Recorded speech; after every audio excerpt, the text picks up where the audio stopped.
기초연금 때문에 자녀와의 관계를 끊을 수는 없지 않습니까? 기초연금을 받으시는 분들이 가장 조심해야 하는 것이 바로 자녀와의 거래 관계인데요. 딱 한 가지만 좋고요.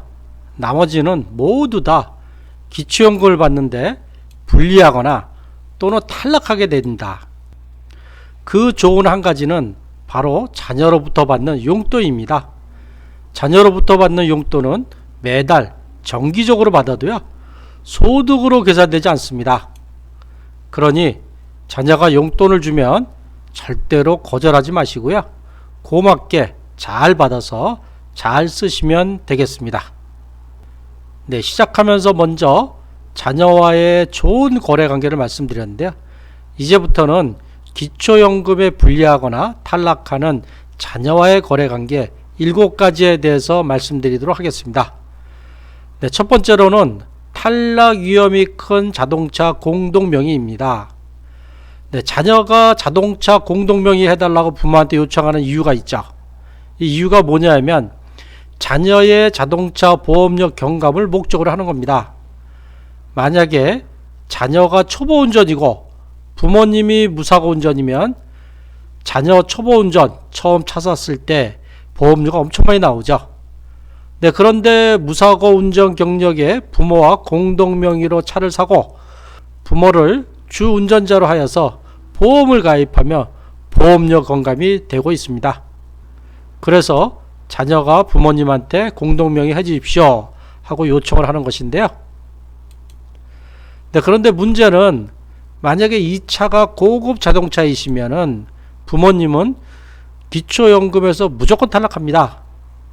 예, 공동명의 자동차가 배기량이 3000cc 이상이거나 또는 차량 가액이 4천만원 이상이면 부모님은 기초연금에 무조건 탈락하게 되니까는요, 만약에 기초연금을 받을 가능성이 있거나 앞으로 받으실 분은 고급 자동차인 경우에는 자녀와 공동명의를 하시면 절대로 안 되겠습니다. 네, 그런데 자녀가 공동명의 해달라는 차가 고급 자동차는 아니에요. 그래도 어쨌든 간에 공동명의라 하면은 불리한 일반 자동차인데요. 공동명의를 하면 그 자동차의 가액은 무조건 부모의 재산으로 산정이 됩니다. 만약에 그 공동명의하는 차량의 가격이 1000만원이라 그러면 부모님의 소득 인정액이 33,333원이 증가하고요. 만약에 그 차량 가액이 3천만원이라 하면 소득 인정액이 10만원이 증가합니다. 따라서 이 경우는 기초연금에 탈락하지는 않지만 1년간의 보험료 경감액과 기초연금 못 받는 금액을 비교해서 선택할 필요가 있겠습니다. 네, 제가 예를 갖다가 두 개를 좀 들어드렸는데, 만약 단독 가구이시고요, 소득 인정액이 100만원이신 분이에요. 이 차량 공동명의 하는 가격이 3천만원짜리면 소득 인정액이 10만원이 증가하시거든요. 그러면 이분은 그 차량 공동명의 하기 이전에는 소득 인정이 100만원에서 이 차량 공동명의에서 10만원이 늘었기 때문에 최종 변경된 소득 인정이 110만원입니다. 자, 이 경우는 어떻게 될까요? 네, 이 경우는 기초연금 받으시는데 전혀 문제가 없습니다. 왜 그러냐 하면 단독 가구의 선정 기준액이 180만원이거든요. 180만원보다 훨씬 작은 110만원이기 때문에 일반 자동차를 자녀와 공동명의를 해도 기초연금 받는데 전혀 문제가 없겠습니다. 네, 두 번째 예인데요. 두 번째로 단독 가구이신고 소득 인정액이 160만원이셨던 분이에요. 이분이 만약에 자녀의 차량 공동명의 3천만원짜리 해주면 소득 인정액이 10만원이 늘어나는데요. 그러면은 변경된 소득 인정액이 얼마인가요? 160만원 더하기 10만원, 170만원입니다. 이분이 소득 인정액이 160만원이면 선정 기준액이 180만원이니까 180만원 빼기 160만원에서 아마 기초연금을 20만원, 최대 20만원을 받으셨을 텐데요. 이렇게 소득 인정액이 10만원이 늘어서 변경된 소득 인정액이 170만원이 되면 기존에 20만원 받던 것이 소득 인정액이 10만원이 늘어서 기초연금이 10만원으로 줄어들게 되겠습니다. 20만원이 10만원이 되니까 10만원, 기초연금이 연간 10만원이 감소하게 되겠죠. 따라서 이런 경우들은 이 차량보험료 감소금과 기초연금 감소금을 비교해서 선택하시면 되겠습니다. 네, 두 번째로는 자녀를 수익자로 한 보험인데요. 일반적으로 부모님들이 자녀들을 위해서 보험을 많이 들어주시죠. 네, 첫 번째 예입니다. 수급자가 보호계약자이고요. 수급자가 수익자인 경우, 이런 경우는 당연히 수급자의 금융재산으로 산정해요.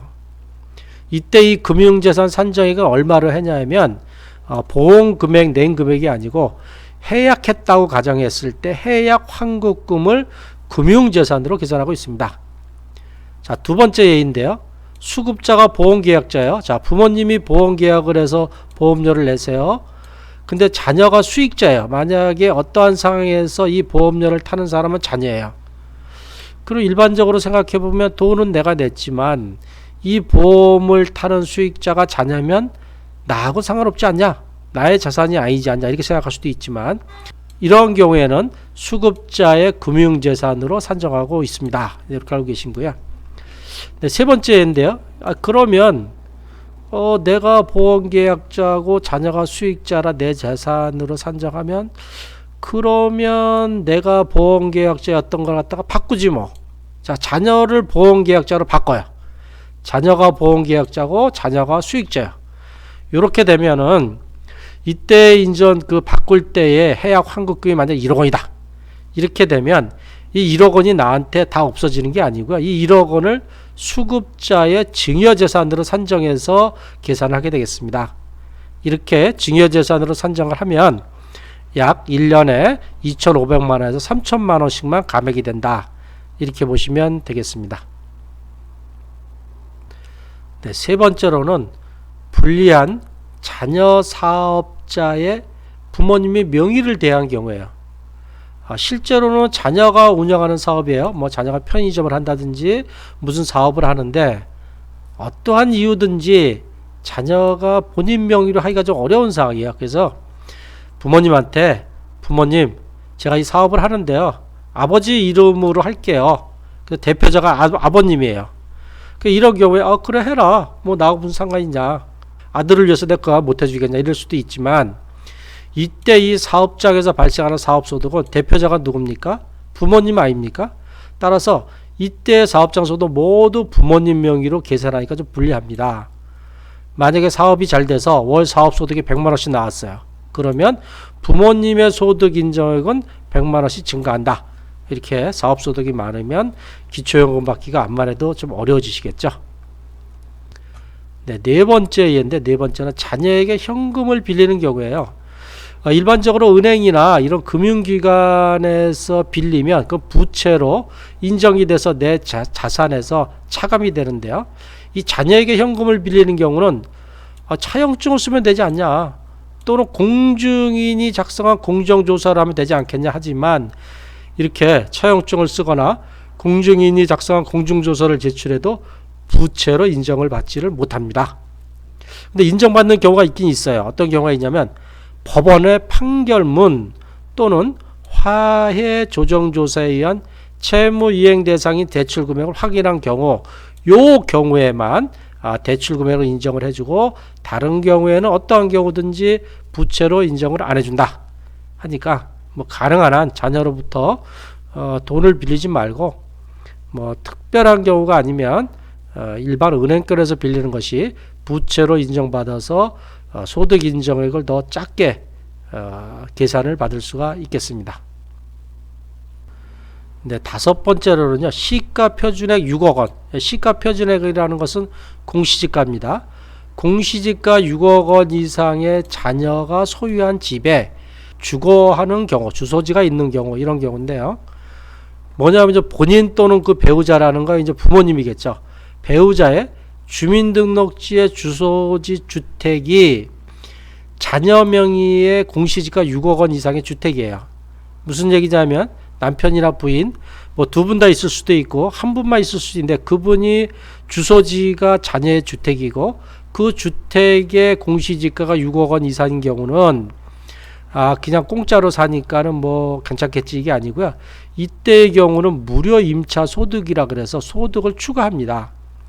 만약에 시가 표준액 6억 원의 집에 주소지를 갖고 사시면 무료 임차 소득은 39만 원을 추가하고요. 만약에 10억 원의 집에 사시면 무료 임차 소득을 65만 원을 갖다가 더 추가를 하고, 뭐 20억 공시지가 20억이 엄청 크죠. 20억의 집에 사시면 무료 임차 소득을 130만 원으로 계산해서 추가를 합니다. 이런 경우에 이게 이제 주거라는 게 주소지라는 개념이니까 뭐 잠깐 뭐 자녀 집에 아이를 돌보러 왔다거나 그래서 몇 달간 있는 거 이런 거는 상관이 없습니다. 네, 여섯 번째로는요, 자녀에게 임대차 계약을 하는 경우에요. 일반적으로 제3자한테 임대차 계약을 하면 그 임대차 계약금을 전액 다 인정받는 건 아니고요. 그 임대한 주택의 공시지가의 50% 한도 내에서 임대 보증금은 부채로 인정을 받을 수 있습니다.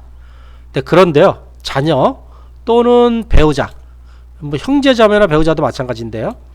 집을 전세 주어 임대차 계약하는 경우는 임대 보증금에 대해서 부채로 인정을 받지 못합니다 하는 얘기입니다. 그러니까 내가 제3자한테 만약에 2억 원의 임대를 주던 거를 뭐 자녀가 어떠한 사정이 생겨서 자녀한테 임대차 계약을 이역을 했다. 그럼 똑같이 부채로 인정을 받는 게 아니고 자녀한테 주었을 때는 인정을 받지 못한다.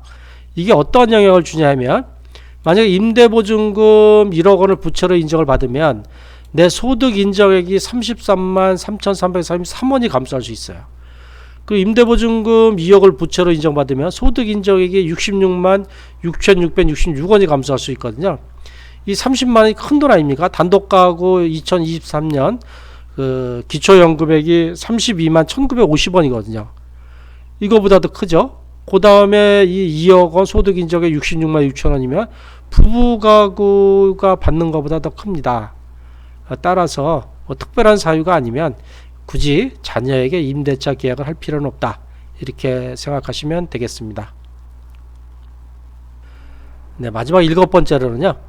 자녀에게 재산이나 현금을 증여하는 경우가 있지 않습니까? 근데 이럴 때 내가 이제 재산이나 현금을 증여하면 그럼 내 재산이나 현금에서 바로 빠져서 소득 인정이 바로 줄겠네.